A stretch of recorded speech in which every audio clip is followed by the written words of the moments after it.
Success in farming is all about precision and efficiency, ensuring every seed, every drop of water, every nutrient and treatment counts. Terraplex Ag is helping farmers all over Iowa and the Midwest do just that. With precision ag drone technology and support from Terraplex, you'll boost your productivity and make timely and informed decisions, all while reducing your costs and increasing your profit. It's time to revolutionize your farming. Harvest the benefits with Terraplex Ag. Visit TerraplexAg.com.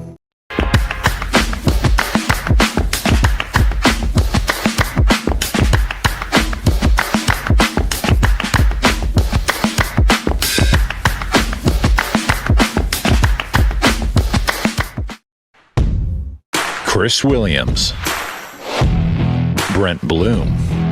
From the Northwest Bank Studios, it's Williams and Blum, presented by Mechdyne on the Cyclone Fanatic Podcast Network. It's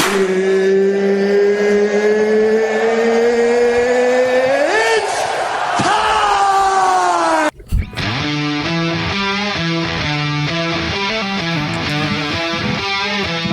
Little English Sunday night pod. Welcome to the program. Hope you all are having a wonderful evening on this Sunday. Did you hear that the varsity football program up at the Iowa State University is 2-0? They are heading to this weekend's interstate battle with the University of Iowa. 2.5-point favorite. Should be a calm week, huh? Oh, yeah. I'm sure everybody's going to be super rational. I'm sure everybody's just going to be very respectful to one another. Just no chaos, nothing like that. Nothing going on this week, yeah. No. It is it is quite interesting in my world, and I know yours too, with like sponsorship activations and stuff. The Cyhawk, nothing brings it out like the Cyhawk week. Everybody wants to have like a Cyhawk, and it's great. I'm not complaining about it. It's just chaos. The Cyhawk week is. There's so many people going to be names on Saturday. It's almost like impossible to keep everybody happy from that context. Yeah. On our end. I mean, not that anybody cares, but I think that goes for fans too. Is like you got to pick your battles this week. Yeah. You can only do so much. Like you can only do so much. It's just this week is fun. I mean, it's what college football should be all about, but it can reach the point of uncomfortable and uneasy. And I think specifically this week for Iowa State fans, it's never a comfortable spot when Iowa State is quote-unquote the favorite going into a game. And, it just hasn't happened a whole lot for one in this series. In fact, I don't think Iowa State's been favored in this game since 21. Yeah. And we remember what happened that week. So, again, this is what it's all about. Like, at the same time, I say that, but this is what college football is all about. Like, when I was a kid, I loved this week more than any week in the world because even though Iowa State never won this game, it was like, okay. You loved it when you were a kid? That is quite honestly, interesting to me. It was a measuring stick. It was like, my analogy is like when you played Mike Tyson's Punch-Out. Yeah. You can beat Iowa was the game. Like, I didn't see Iowa State beat Iowa until I was 14 years old.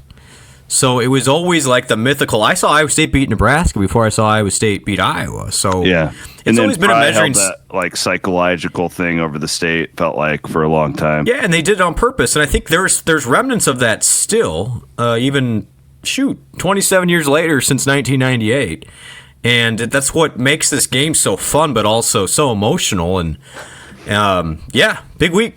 The good news is, regardless of the result here, the 1-0 in the Big 12 is in Iowa State's back pocket. And, we can talk about the importance of Cyhawk and all the extracurricular stuff, why it matters. And, recruiting, momentum, bragging rights, all that stuff. Ultimately, beating K-State the first week of the season gives Iowa State, I think, a lot of confidence in this game because you're going to be 1-0 no matter what in the Big 12 when Arizona comes to town in September. We'll get to all that in the Iowa State-Iowa game. Do a lot on that later. More of that on Wednesday. Yeah. We'll talk about what we saw on Saturday. Real quick, thanks some of our sponsors. Our presenting sponsor, of course, is Mechdyne. They've been our presenting sponsor for, 5 years now? 5 years now? running. This is our 5th season with Mechdyne, so we appreciate Chris Clover and his team. Go to mechdyne.com, mechdYne.com if you're looking for a new career. We are in the Northwest Bank studios. Want to help our friends at Northwest Bank as they have a NIL deal with none other than the man of the hour, Rocco Beck, who's 19 of 20. He was cash in the bank yesterday. They're running a cool promotion. If you open a checking account, you can get $100, and you can earn more. They're going to add more. They're going to add the combined score of the Iowa State Arkansas State game to your bonus account, as a bonus to your account. nw.bank.com. I got this cool little graphic that I can tweet out, and I'll do that from the Cyclone Fanatic account. But that's kind of a cool little thing that they're doing. Hey, with Rocco. And Arkansas State doesn't have much of a defense, so it could be a lot of points put up for that kid. I drafted Rocco as my fantasy quarterback in my premium subscription league. I got Rocco, I got Ben Bramer, and I got Carson Hansen, and I got main man Brett Eskeldson. I liked him as a flyer late in the draft. Got him picked up. Like my team. My team had a great day, a great first half on Saturday. Can I go ahead? No, I'd say Rocco was the story to me, just in complete control. That is what a high-level quarterback should do to an inexperienced defense. And South Dakota had to pick its poison. They put 6-7 guys up there, and even though they only had, couple 6 in the quote-unquote box, some of those safeties were hanging out in the box a lot. I know the commentary might be if you had to pick holes at Iowa State yesterday, they didn't really push around South Dakota, and that's true. That's the one thing. Yeah, it felt like Iowa State could throw it whenever it wanted it, though, and they did. I mean, when you go 19 of 20 with Rocco, and I thought Mansky was impressive as well. It just gives you so much confidence when you have Becht back there in a big-time spot. And Iowa State scored 55, kneeled it at the 1 at the end of the game. It was just I just thought a really efficient passing performance. And it seems to me, C-Dub, getting Townsend in there was great. But those tight ends are just going to be a problem for everybody. It's just a hard matchup. I agree. I thought, here's my take after a day of letting this game kind of sit for a while. I think that might be this is hyperbolic, and I know it is, but that's one of the most complete, most impressive showings I've ever seen from an Iowa State team. And hear me out. No, it's not because it's an FCS team. Understood. I don't even think they did what they should do. They overachieved in this one based on every metric. But when you do it off of Ireland, with Iowa next week, just all of that stuff combined, the amount of focus and culture and maturity that team showed was just off the charts to me. The other thing that has been so evident to me this year is you look at penalties and missed tackles, which is usually what dooms teams early in the season, have not been the case. They were not perfect in Ireland. They did not play a perfect game. They played a much better game, I thought, on Saturday than they did against Kansas State, despite the opponent. I understand the opponent thing, but you just saw a team that was executing at an incredibly high level, at a very crisp level, and it's just they seem like a very mature football team to me. Yeah, look at what K-State and North Dakota struggled mightily. K-State, that's the fear. Really should have lost in a lot of different ways. And that was the fear entering, is like, if you're not focused and you're not going to be present, then that could happen. And we saw a little bit. I mean, South Dakota on that first scripted series did really well, moved the ball. I thought that running back's a nice player, by the way, that they have. I actually liked their entire offensive scheme. They had a great plan, and then Iowa State, eventually got to it. Well, their problem was once they got down 2 scores, they couldn't just dink and dunk anymore. No, because Bowman was pretty good at just taking the 5 yards, and you're right. Like, well, once they got down, they had zero deep threat. They had to press. Yeah, they did not have a deep threat, and they were screwed at that point. Exactly, and that's honestly, when you look at this week, I think that's an interesting part. Is can Iowa run it enough to make Iowa State come up, and then can Iowa even beat them over the top? I don't know. Like that is the number one question for me: is does Iowa's pass game mature enough to even threaten Iowa State to even bring numbers beyond the box? We'll find that out. But no, mature is the right way to put it.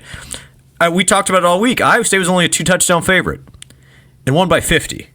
So that's impressive. I know it's South Dakota, and I know that a bunch of guys that were gone from last year, but that's still a prideful program with a good quarterback, and Iowa State did what they should have done. And it was a very mature game, and I thought Iowa State in that second half especially showed the depth of the program too, because they didn't drop off at all, when they went to some of those 2s and 3s in the second half. So pretty complete. I thought it was a beautiful day. Not a whole lot to nitpick about on Saturday, and I think it was just a good day all around at Jack Trice Stadium. Really, I said that on postgame. This was one of those very rare days. Very rare. Where you just don't really have anything to complain about. Yeah, I mean, even if you're like us and like complain is not the right word, but we're looking for, that's what we do. That's what that's what the diehards do. The guys out in the lots after the game, they're sitting there talking about, oh, this is where we could get better. There wasn't a lot to do that with. The only thing would be, and you mentioned it, was get a little more push up front defensively. But I saw him do that against Kansas State. It's a better line than South Dakota, so I'm not freaking out over that. And I love those games, though, because I love watching Mansky. And those reps are valuable. If Connor Moberly's hurt, we don't know for how long. Yeah, and he is hurt. He's or at least dinged up to the point where he had not been practicing. Well, my point is, Rocco's one hit away from getting Mansky actual reps. What about this Lee kid? Yeah, we talked about him a lot, but he looked really good. I thought running back. That's the thing. That was my maybe the biggest takeaways is Mansky looked the part. He throws a great ball, super athletic, and then Lee had a different gear. 13 carries, 81 yards, and a touchdown for Lee, and some of that was your backup offensive line in there too. So, yeah, you just feel good about Iowa State's depth in the roster. And, I thought Randy Peterson had a nice column on Fanatic about it. It was just, in ways, this team is better and has more depth than last year's team. That doesn't mean it's going to win 11 games. This game upcoming will kind of be a swing game for sure. But compared to the rest of the Big 12 C-Dub, from what I've seen, I like what Iowa State looks like from a mature standpoint. Iowa State looks like a team that knows what it's doing, and you make a great point. In 2 games, 3 penalties total. That's great. That is a great sign. Iowa State's been relatively turnover-free. The one other nitpick I'll have is still not getting to the quarterback. Didn't see it again. Right. Yeah. Didn't see it again on Saturday. Iowa State's got 1 sack through 2 games, and I understand, they weren't exactly being exotic in the second half, but would like to have some sort of pressure on the quarterback, and it may not matter as much against Iowa, just the way they operate. However, you got to get a little more than what they're getting from a pressure standpoint. Couldn't agree more. That's the one piece. That is the one. The safeties covered up a lot yesterday. I thought the linebackers were fine. Not having Carson Willick, something to keep an eye on. He didn't play, so that hurts. Yeah, and he was really good honestly, against K-State. They probably pitch a shutout if Willick plays. Well, yeah, Goodwin whiffed on coverage on that 3rd and 9. That should have been a 3-and-out. South Dakota's opening. Well, whatever. I'm not throwing Goodwin under the bus. No, I know. It was his first. It happens. He didn't play much against Kansas State. Did he even play at all? I don't even know. He played a little bit. Yeah. Okay. Well, I don't know. Who knows? Maybe Willick does it too. But I thought Willick was one of the guys that popped to me the most in that Kansas State. Totally agree. So that sucks if he's out. And I don't know what his boot. What does that mean? Does that mean he's got an ankle sprain? Does that mean his foot's falling off? I don't know. And we won't know. The silly part is the injury reports are only for conference games, so we won't really know. It's so stupid. Just do it. And I can just see those guys in Campbell's office just laughing about I know. They're laughing as they listen to this right now. Oh yeah, and I don't even know who's to keep them from lying on the injury report. Yeah, there is a fine system, I believe. Okay, good. Now, we'll up it, your mark. Make these guys tell us the truth. But I get it if it's not mandated for the Big Ten. Do it either. I'm not saying like that Iowa State should voluntarily be giving up injury information. I just think it's a stupid like way that we do it. Like at least they're doing this now, but it's still like, sure. God. But so I think that's a question mark for me this week is Willet's availability. And the gambling thing is a big, but it's more like just your fans just want to know. Yeah. Like this is professional sports in a way now, and like it helps fan engagement to like know what the hell's going on. But I get it. If I'm Matt Campbell, I'm not going to like voluntarily give away information about our roster. I get it all, but it's just, God, it drives me. But if it's just one of those games, I mean, Iowa State really hasn't had a game like that. You know, I mean, not to, I guess Arkansas State last year was a thrashing, but Rocco wasn't as sharp as he was yesterday. I just think through two games, that guy could not have been, has not played the second half of K-State and all day yesterday. Hard to find a better quarterback in the country than the way Rocco's playing right now. One soft spot is, and I'm not at all like panicked. Cummings Coleman out there at safety he's growing. Like we're watching him every day. Yeah, we're watching him take some lumps a couple times. Turn around, young man. Like he's going to be really good, guys. He's going to be really good. Yep. Let him take his lumps in a 55-7 win like that. Like that's okay. Like it's part of the whole situation. He's good enough where the staff was like, "Hey, let's move Cooper over so we can get 20 on the field." He's that good. But again, like against a better team, he gives up probably a couple of touchdowns. It could have been, and that's the concern. But the only way you're going to learn is by playing. So get him out there. But just raw numbers, C-Dub, 529 yards to South Dakota's 208. I mean, that is just pardon my language. And you really didn't even try in the fourth quarter. No, I mean, let's see what the total yard. I mean, it was just domination. Iowa State runs. Let me do my quick math. Yeah,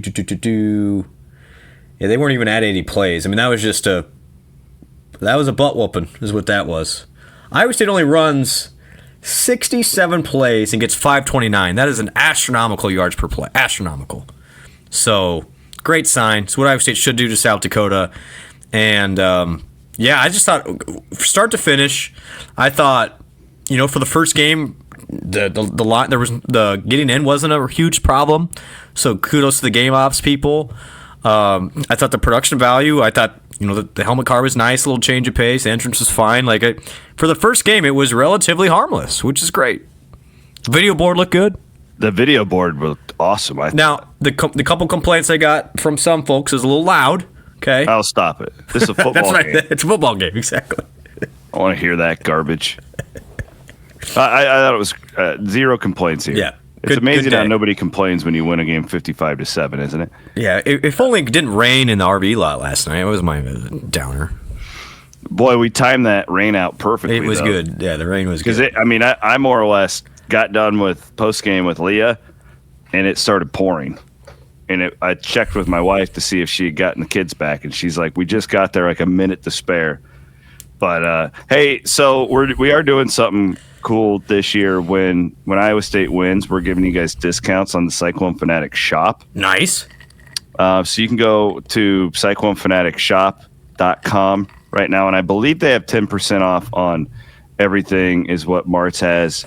There's also a bunch of Cardinal stuff on there. I believe if you order like really soon and you're in Iowa, we can get you some Cardinal for the Color game. Cardinal on Saturday. Yep. There is a cool Rocco Beck NIL shirt, his Refuse to Lose shirt, which is on there. We have Cardinal Cyclones versus the World. Those are they have the script Cyclones. Actually, it's we got 20% off Cardinal gear right now and 10% off everything because Iowa State won. So that's at cyclonefanaticsshop.com. I still think the Big Citrus shirt is the best shirt we've ever done. I saw a couple of those in the lots, and I compliment everybody I see with that on. Aren't those just awesome? That's a shirt where, like, in 15 years, you're going to wear that to a game, and people will be like, "Oh, that's retro." That is sick. Yeah.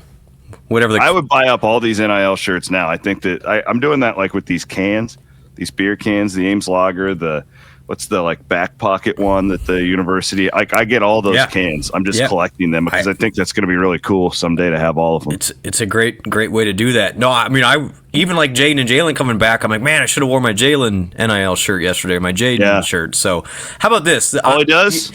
Catch touchdowns.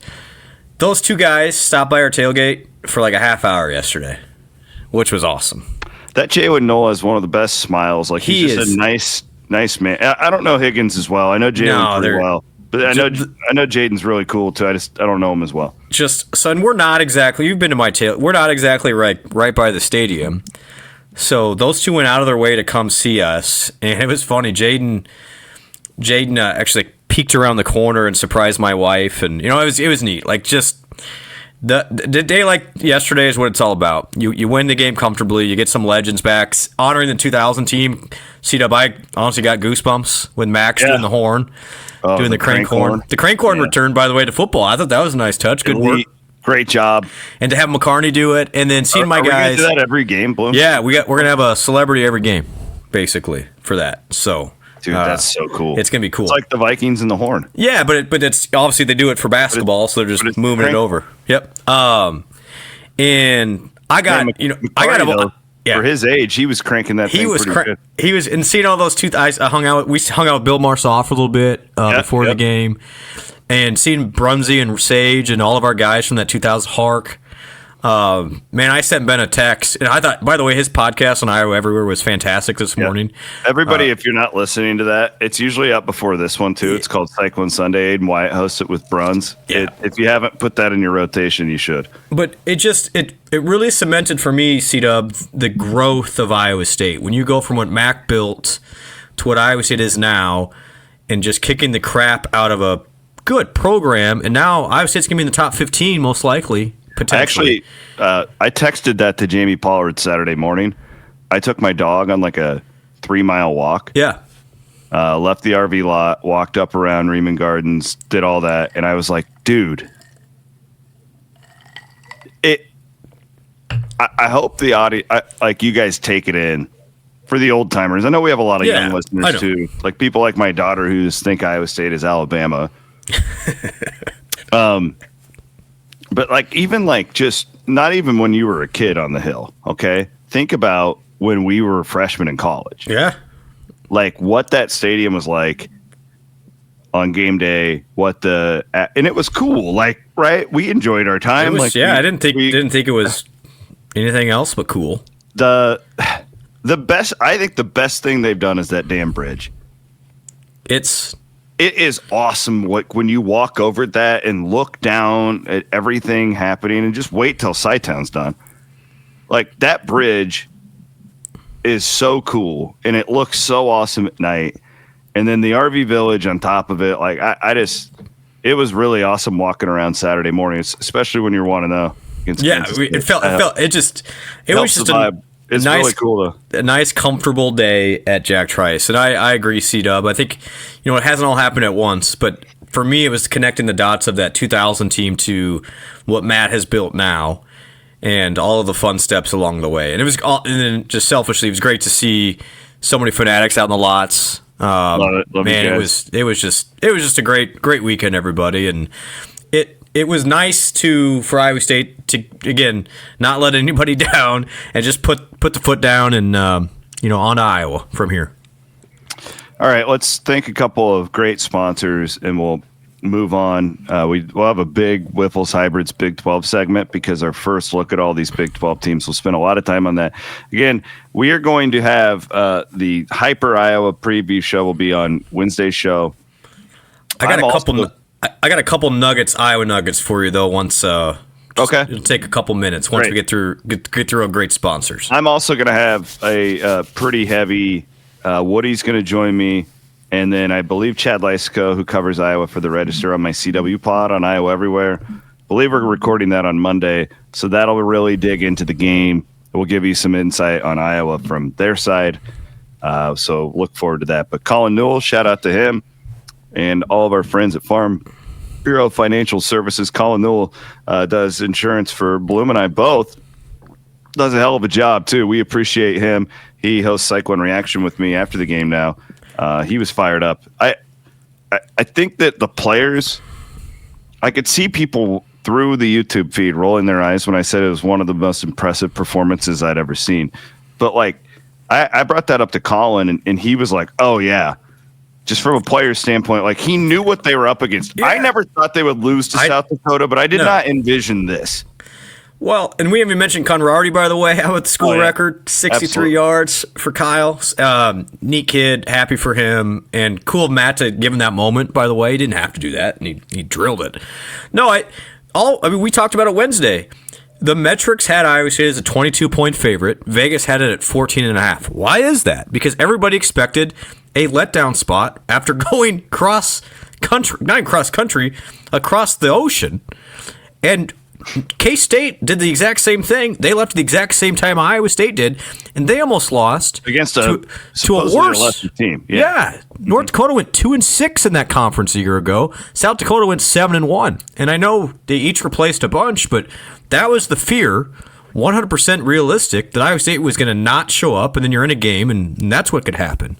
But Iowa State 7-7 on, and then you just put the pedal down, and that takes some maturity, and that's why, you look at the players who made the plays in that first half, and it was Rocco, Burkle, Bramer. Those are some veteran guys, and when you talk to Matt and this offensive staff, it's in just another connect the dots. They compare Burkle and Bramer to what Nolan Higgins were last year from a preparation standpoint. Of those guys just don't have a bad day. They're going to prepare. They already prepare like NFL players. Is kind of what the word I'm getting. Rocco as well. There's a very high likelihood all three of those guys. When you start talking about, man, how good is this team could be? I think Bramer, Burkle, Rocco are all NFL players, and they looked like it on Saturday. The tight end thing, by the way.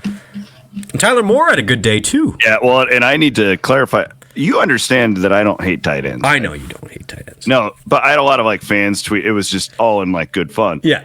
My whole thing with the tight ends, and I know I've had this conversation with Taylor Mauser. Okay, so I know he agrees with me. I know we are on the same page here. I don't mind tight ends when you use them properly.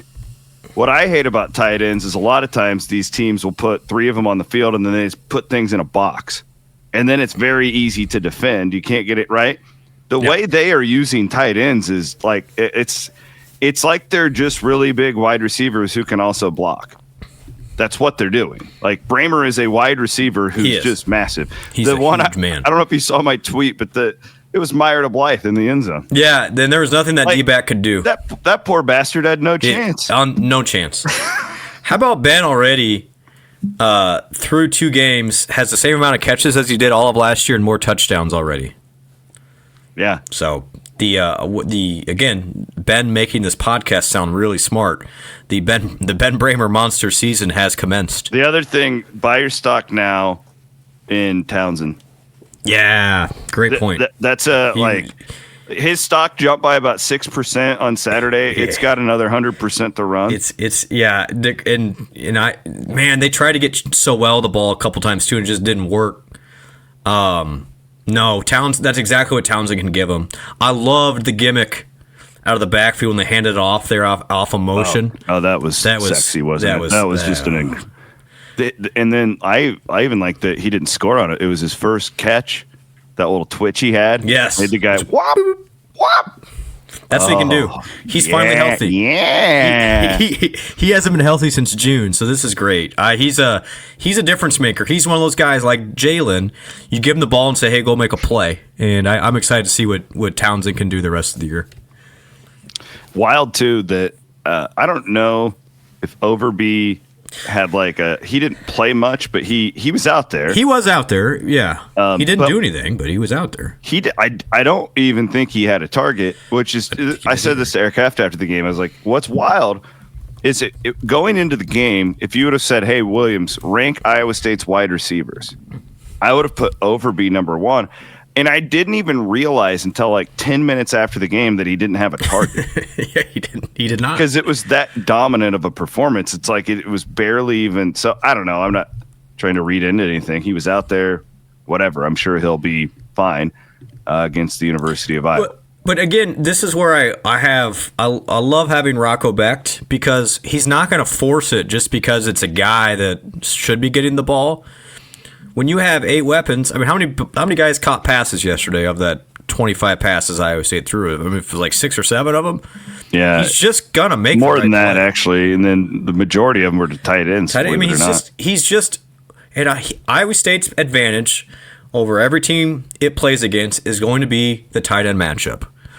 It's Taylor Mauser is smart. It's like, do what you do best, and it's almost impossible when you have 2 tight ends like that, and Burkle and Bramer, and you throw in more too. My gosh, to try and find safeties and linebackers that can cover them, because they're all 6'4" and above, and they could also block. So you can't just count on them going on pass routes either.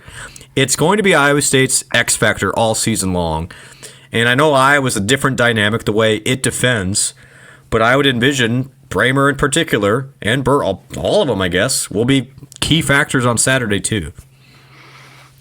Yeah, completely. The thing too that is so difficult is they're just so versatile. Just the whole offense is at this point. I don't know. Like, and I almost wondered too. Thought about this out loud. Colin and I talked about it last night. I almost wonder if they were trying to put things on tape. Like, put more on tape. Yeah. To have to prepare for more. Like, at that point. Like, that. My favorite play of the entire game was the first one. Yeah, I love it. When Mauser just... We're going deep, baby. Put him down on the table and just threw a bomb to start the effing game. And that was really the most impressive part for me, was that Iowa State was just an aggressor the whole day. Yeah, that set the tone. There was one play where they were not the aggressor, and that's when they let the time expire at the end of it. Yeah. That was I thought that, by the way, very deliberate for Iowa State of, we're not going to just hang around and let them gain confidence. We're going to our fastest player right off the bat, and great ball by Rocco, and he's a player. I just think he surprises people with, if you were to rank Iowa State's fastest players, he's in the top 2 or top 3, but he doesn't necessarily look like it. He's really good. He's going to make a bunch of plays like that, and I thought it was great right off the top. It's another reason last week when I had a bunch of people in our chat, and I understand because the transfers get all hype. Like, we live in a world where basketball is the same way. Like, some of these transfers will get more hype than Taman Lipsey going into the season. Like, but I wasn't like panicked that those guys didn't have any catches, because I just know how good Overby and Edskelson are. Yeah, and Bramer and Burkle. Like, you got guys. I again, this week will be fascinating. Here's my speaking of fascinating, here's my Iowa stats. You ready? A couple nuggets. Got a couple nuggets. Got a couple nuggets. One I looked up, and one from our guy Andringa, who is just a machine. How about this, C-Dub?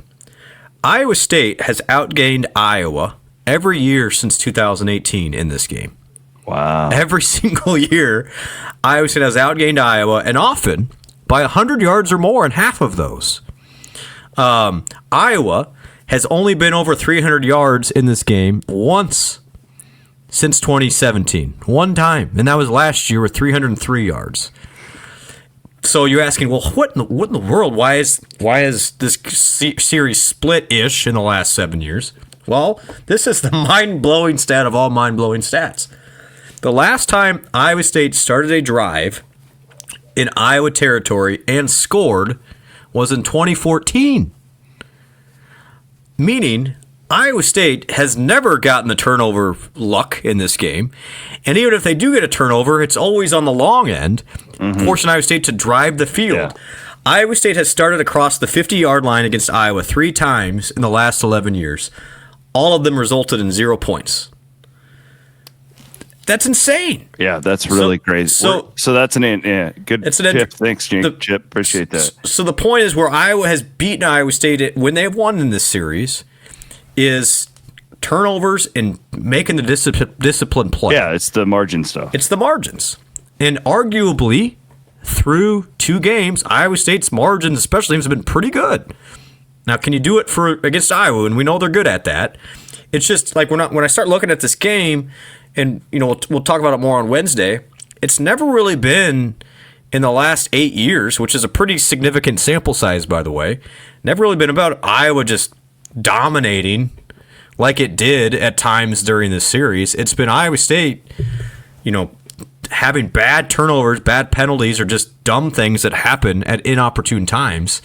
And so you hope with a more mature team that doesn't happen.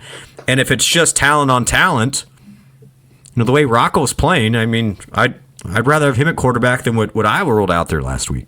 Well, we'll get to that here in just a second. Thanks to Chappie, Andrew Chaplin, Hunziker Real Estate for supporting the show. If you're looking for a buy, sell a home, he's your guy. Join the dozens of fanatics who have hired Andrew Chaplin. I saw Chappie. You saw Chappie yesterday, looking great as always. He's always around. He's always Kelderman. Yes, Kelderman was out there too. Hung out with Kelderman on Friday night. Watched games with him until about midnight. Kelderman Manufacturing. Appreciate all that they can do for you in their down corn reel. It's going to be harvest time. I want you guys to keep him in mind. Right here in Oskaloosa, local young company. They do a great job. They support what we do here at Cyclone Fanatic, as do our friends at the Iowa State University Foundation. Go to movewhatmatters.com. Lovely deal. I've been working with the Vet Med. They have like a magazine or something, and they featured Dirks. The Iowa Stater magazine, I believe it's called. Yeah. Is it? Yeah. But it's going to feature Dirks because we're helping them raise money for the pet cancer fund, which is really a awesome. It gave us like 2 extra years with our dog. It was incredible. Like, not all people are privileged enough to be able to do that. I understand it, but it was actually more affordable than you would think, and literally gave us 2 extra years with him for our daughter. Awesome. Like it was a great, and we're huge supporters of that. So thanks to the foundation for including our family in that. It's a big deal. I mentioned on the message boards this week of, oh man, what does the foundation really do? They touch so many lives on campus, from students, faculty, program stuff. I mean, I know it gets tiresome. Oh, they're only calling me because they want money. They're trying to better the lives of future Iowa Staters and those that are at Iowa State. Like, no one's. The great thing is there are. I'll have to ask them this week how many scholarships there are. I mean, we're talking 15, 20, 25,000 scholarships per year now that help Iowa Staters thanks to the foundation. So that's what we're doing. We're moving what matters, and that's what we love about this place in Iowa State. Iowa, I mean, comfortably won against Albany. I just listened to the Instant Iowa with Hassel and Andrew Downs, and it was quite entertaining. But I guess, like, the Gronowski thing, like, he didn't look very good. He sailed some passes. He threw a couple in the dirt, cramped up a bunch of times. He didn't look good. I don't really think any of it matters, though. I don't either. I don't. Okay. I put a big 0 on that game for how it impacts next week. I mean, at the end of the day, it's not like Iowa is going to turn into the 99 Rams overnight. So the fact that the guy only threw for 50 yards is really a non-factor for me. Although I will say, the Vanderzee kid being hurt, I don't know who he's going to throw to, even if he was accurate. It's not like Iowa had guys just running wide open either. But that's not how Iowa operates. Iowa operates where they're going to try and bludgeon you to death, and that offensive line looked the part, C-Dub. There's nothing that happened in that Iowa game that has given me any opinion change one way or another. I agree. For this week. If I was going to win the game, it's because they can run the ball, get Iowa State to commit to the run, and beat them over the top. Now, it's Albany. Like, you can't take a whole lot from that game. I thought the one concerning part, if I'm Iowa, is their secondary what looked kind of spotty at times against Albany, and one would think Iowa State's weapons are better than Albany's. But at the end of the day, they still won a game comfortably, and they probably didn't show a whole lot knowing it was Albany, and the point spread didn't move a point, despite what happened yesterday, with Iowa State winning by 50 and Iowa struggling for a quarter against Albany. It's the same. It's 2.5 points. That means it's a coin flip, and it's like it is every year. I just read the stats. Iowa State has outgained Iowa every single year since 2017, and yet Iowa has the lead in the series in that same time frame. The yards and the efficiency of the quarterback doesn't always make sense in this game. It's who takes care of the ball, who commits a mistake at the wrong time. And as long as Gronowski's not thrown it to Iowa State, this game's going to be a one-possession game. I firmly believe that. So get prepared for it. You can't be overconfident in this game. If Iowa State fans are, like, I guess, have fun with it. But we've all seen this movie before. And it's going to be a dogfight. It's a huge game in this state, and both teams want to be physical. I know the phrase is, "Oh, Iowa State can't out Iowa," but I would argue, C-Dub, your best offense is with those tight ends. So now there's ways to use those tight ends and not just bang your head against the wall. I understand that. I just think it'll be interesting what Iowa State's attack mode is this year. If you're using them like you did on Saturday, then it doesn't matter. Correct. It doesn't matter if they're tight ends or wide receivers. Thank you. I just want to make sure. Just because there's tight ends out there doesn't mean Iowa State's trying to out Iowa, because I know it's going to be brought up a lot this week. Yeah, I don't view Bramer as Bramer is like when the Chiefs had Tony Gonzalez back in the day. Yeah, it's good. You wanted him on your fantasy team because he was the one tight end, and then the Chargers had a guy who would get all the Antonio catches. Gates. Yeah. Antonio Gates. There you go. You know what I mean? Yep. It's just like you wanted one of those two guys because they were the only two tight ends in the league that were just treated like wide receivers. That's what Bramer is. Yeah. No, that's a good point. I hope that we get over that. Yeah. I mean, Iowa State needs to run the ball, though. You still need to run the ball. That's Iowa State's identity. You got to, just like it did against K-State, and people got upset in that first half. I just think that I think we've seen enough now. Mauser's a different cat. I agree. That's where I say this is not Tom Manning anymore. Mauser should have head coaching offers by the end of this season. He should be the next head coach at Iowa State whenever that happens. Assuming he's not at an SEC school by then, by the time Matt hangs it up. I mean, you think about how about this? Let's do the math here. First 15 games in his Iowa State career, 16 games, 13-3 for Taylor Mauser as offensive coordinator. And I bet, remember the topic last season? Well, you got a new coordinator. Yeah, I bet if you did the numbers, that's the best 16-game offensive stretch as well in Iowa State history.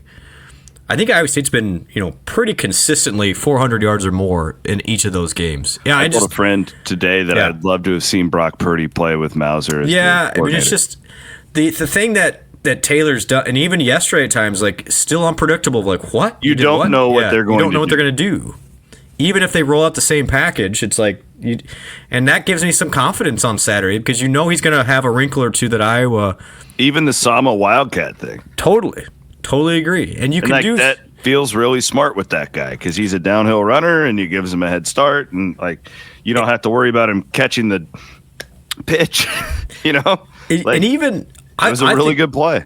I think another X factor for Iowa State is going to be Rocco's ability to run the ball a little bit too in this game. Yes. He hasn't really done it yet, but you saw that direct snap or the quarterback's draw against K-State that led to a touchdown. Then there was that option play at one point in the K-State game. There's some stuff he can do as well. So yeah, I feel way different about this game entering this one with Mauser than I necessarily did with previous Iowa State regimes. All right. Well, we had a busy day in the Big 12. We'll get to that. Well, first of all, thank Ivy College of Business for their support of what we do. You should, if you are thinking about going back to school, the graduate program there is fantastic. Bloom knows all about it. Yeah, my guy AJ just started the graduate program. What's up, AJ? I know you're listening. Yep. There you go. Be like AJ. Be like AJ. Be like AJ, the Ivy College of Business. Wonderful supporters of us here at Cyclone Fanatic. Let's dig in. The Wiffles Hybrids Big 12 segment. We got a lot to get to today. When you plant Wiffles Hybrids, you're making a statement that independence and family-owned means something on your farm. So make your choice. Plant your independence. Plant Wiffles. Of course, we also have our guess the point spreads. I haven't looked. I tried. I thought about it. I didn't. Fellas around the campfire last night said that the guess the point spreads is their favorite segment in all of entertainment. Well, you're welcome. I was average last week. I think there is a tracker, by the way. Somebody tracks this and puts it on Twitter. Yeah, I saw that. I think I went 4-7 a week ago. So my goal is to get above 500 this week. Well, I'm going to be honest with you. The Big 12 was dog shit this week. Yeah, well, not great, man. Not what we needed. Commissioner Yormark could not have been happy with some of those results. Friday night was a doozy. It was the unfortunate part was, Cincinnati held their own. Cincinnati played pretty well. I thought they're a pretty good team. Didn't win, and then Baylor and Colorado, with the all eyes on them, just didn't show up. Dare I say, Baylor, they are who we thought they were. Well, I mean, that was embarrassing. Like you can't talk all that offseason and then do that. There's no program in the Big 12 that talks more than Baylor fans. Yeah, I won't take you seriously anymore then because of that. And I know it's probably unfair because it's a small sample size. What is but Aranda don't doing? do that. Like his play calls, they had that where they went for it on 4th down at the end of the half. They're on like their own 40 with like 20 seconds. It was and then they got bailed out by a defensive holding call, so it didn't end up killing them.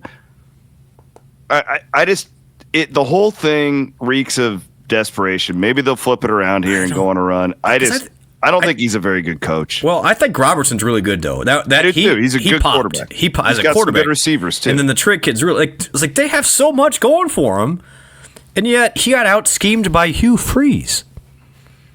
So at home, in that app, of all the time that we needed Baylor to do something, and that's what happened. And we were rooting for him. I was.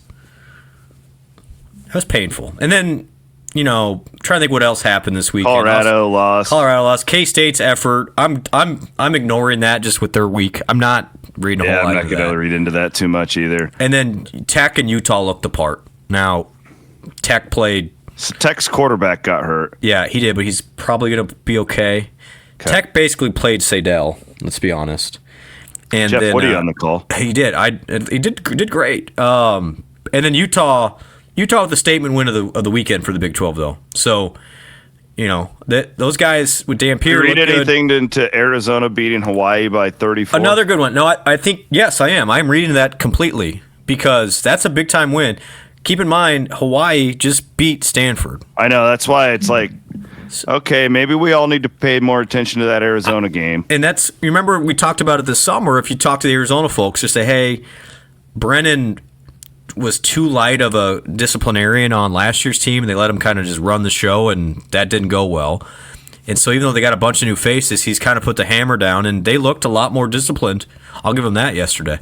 Dan Pierre at Utah looked great in the nightcap. Yeah. I actually stayed up and watched that whole thing. He looked every bit of the hype train that he got over the offseason. And eye test, them, Iowa State, Texas Tech. I would put Utah number 1 from what I've seen, but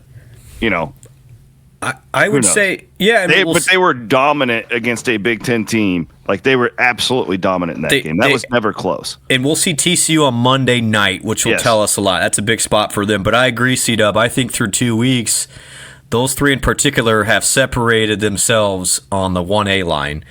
I don't think I would, if I had to power rate, I don't think I would separate any of those three from one another. I would put them. Iowa State has earned the right to be where they are at. The other two, you're still going more of potential. But the eye test passed for both of them. Sometimes you can tell, like, man, those guys are going to be good. Yeah, I think futures odds. I'm just trying to find that right here. But yeah, let me do. Nope, not up there right now. Bummer. All right, we'll do it on Wednesday's show. Yeah. All right, there you go. There's your Whiffles Hybrids Big 12 segment. We'll stop by the Whiffles tailgate on Saturday. It was fun. Good to see our guy Adam. Man, I just shook hands with a bunch of people. Yeah, that was so cool. I can't thank those folks enough. Just really good people and what they're doing for Iowa State right there in Ames. I don't think we talk about enough of the reason why they're in Ames is so they can get more talent. And so if you're in that ag world and you don't want to leave the area, Whiffles just built a monster facility right there in Ames. It's a great facility. Good show from there last year. Yeah. Here we go.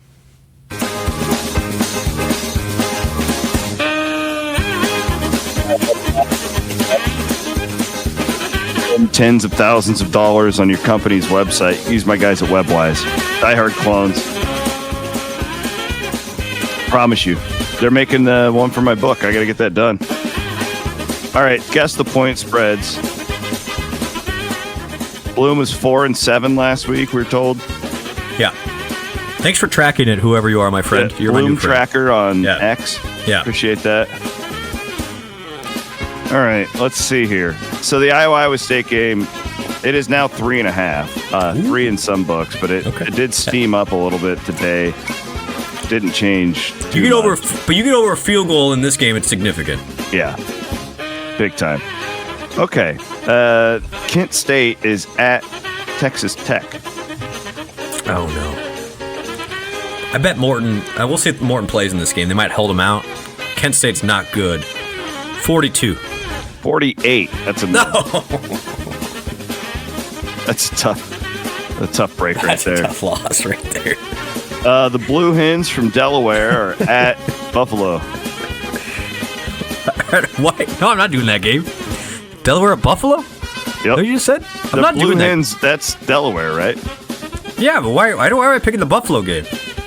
At Colorado, I'm sorry. Oh, okay. My bad. At Colorado. I'm not touching that game. The thing says Buffaloes. It doesn't say Colorado, so that's my That's an fault. automatic loss. That's a few too many Guinness in the parking lot this weekend. That is a long way to go for the poor Blue Hens. 35. That's a miss. 24 and a half. I mean, no one's getting those. Throw them out. Oklahoma State, Mike Gundy, this poor son of a gun, has to go to Oregon. Their quarterback got hurt, by the way. Henry. Yeah, He's probably gonna be out from. Where are they playing? Oregon. Oh no. Oh gosh. 31. I'm gonna give you a win here. It's 27 and a half. But DraftKings with the juice on the Ducks has it at 28 and a half. So I'm going to give you that. There is one book at a 28 and a half that would have been a win for you. Can the comment people, are you okay with you giving me? Because I think I deserve it. Yeah, that's I'm pretty giving close. you that. All right. I'm absolutely giving you that. Oh, fun little game here.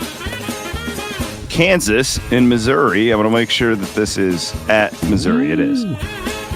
That is in Columbia. Kansas, by the way, they're in the mix too. They looked good again. Dude, I like Kansas this year. I think they're good. Wagner.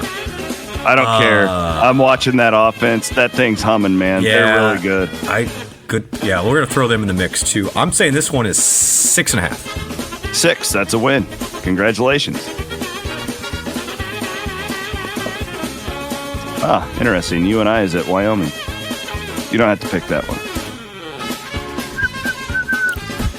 Utah doesn't have a line. A lot of these games don't have lines right now. Utah's got some directional. Yeah. Yada, yada, yada. A lot of crappy games next week. Week 2 is not going to be as entertaining as week 1, I can promise you. All right. Tulane is at South Alabama. I thought we were down with Tulane. No, I throwing them back in. They're my team. They always been about the uniforms, Brent. They destroyed Northwestern, by the way. They're good. How much does Big Ten want to get rid of Northwestern? Tulane's at South Alabama? Yeah. Tulane 12. 10, that's a win.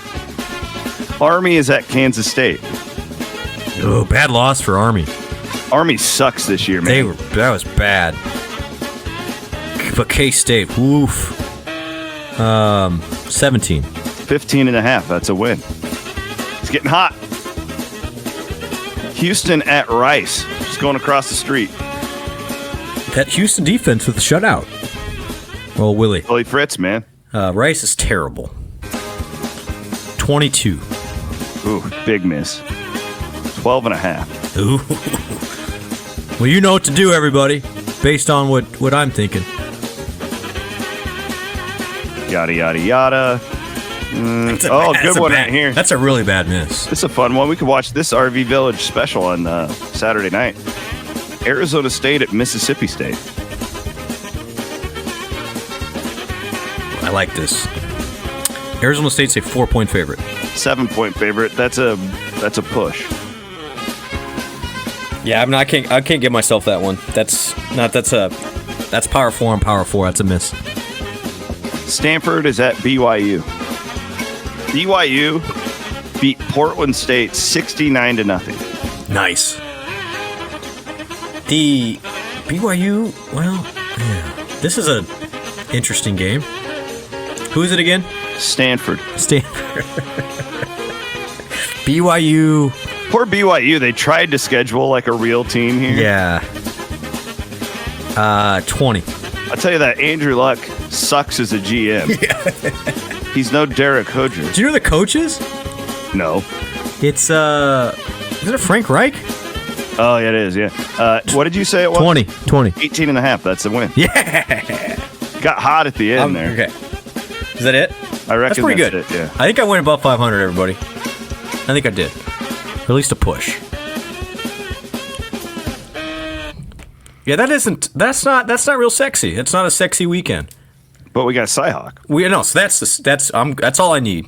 And then that Missouri. What time's that Missouri KU game? I'm peaked. My interest is peaked on that one. I think KU's. I think they're a game underdog there. I really do. I'm wondering. Let's see. When is it? That is going to be on 2:30. 2:30. I've been. Hey, can you give me a little credit? I've been all over Kansas for like 3 months now.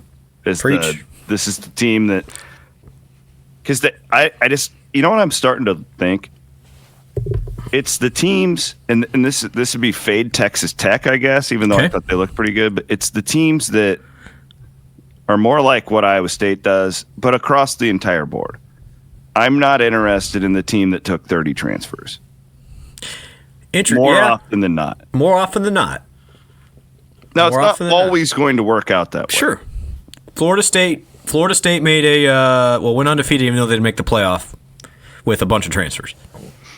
Same with TCU. But I agree with you. In general, Kansas and Iowa State brought back almost the entirety of the team from a year ago. And I think that experience shows early. Now, I'm high on in the Big Ten, a team like USC. I think that will do them well. And everybody killed them because they're like, oh, well, and we'll see. Maybe I'll be wrong. I'm throwing Illinois in that same mix because they brought back everybody. Now, the question would be, what's the upside? What's the upside at the end of the year? Because did Utah have a ton of transfers?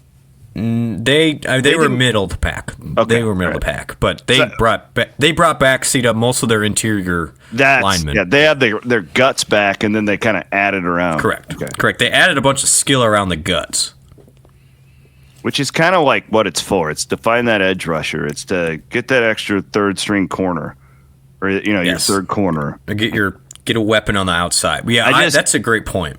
Oklahoma State wasn't very good against Tennessee Martin. I bet you he's fired by the end of October. Well, so an Iowa State plays their Thanksgiving weekend. I mean, should we make will he make it to Iowa State? You're saying no at this point.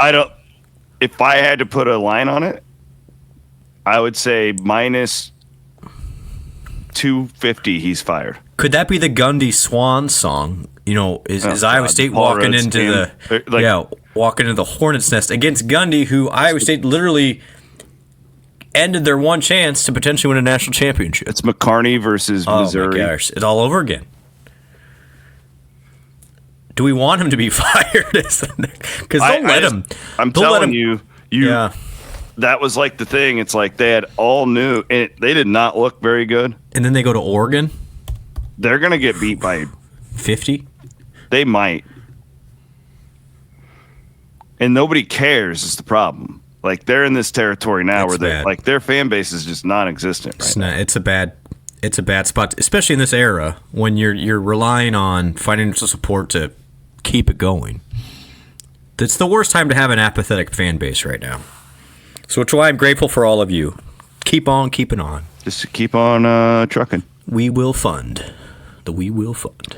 All right, we'll be back on Wednesday. More football. We've got the Inside Zone, Jirel Brock, Jake Rimsberg, Colin Newell, Jacqueline Cordova.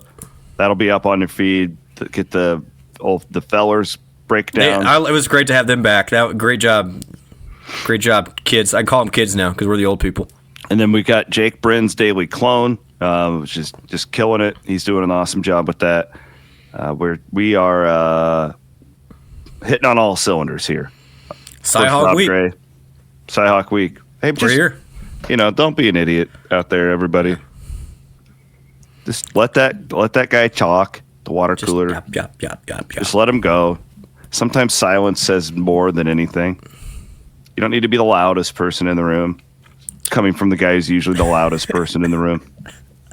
He is Brent Blum. I promise I will behave for the most part, unless... No, I'm going to behave this week, everybody. Because, see, the good news is, like I remind all my Iowa friends all the time, I actually have a lot in common with Iowa. None of us went to Iowa. Get out of here. Have a good long weekend, everyone. We'll be back on Wednesday. Later.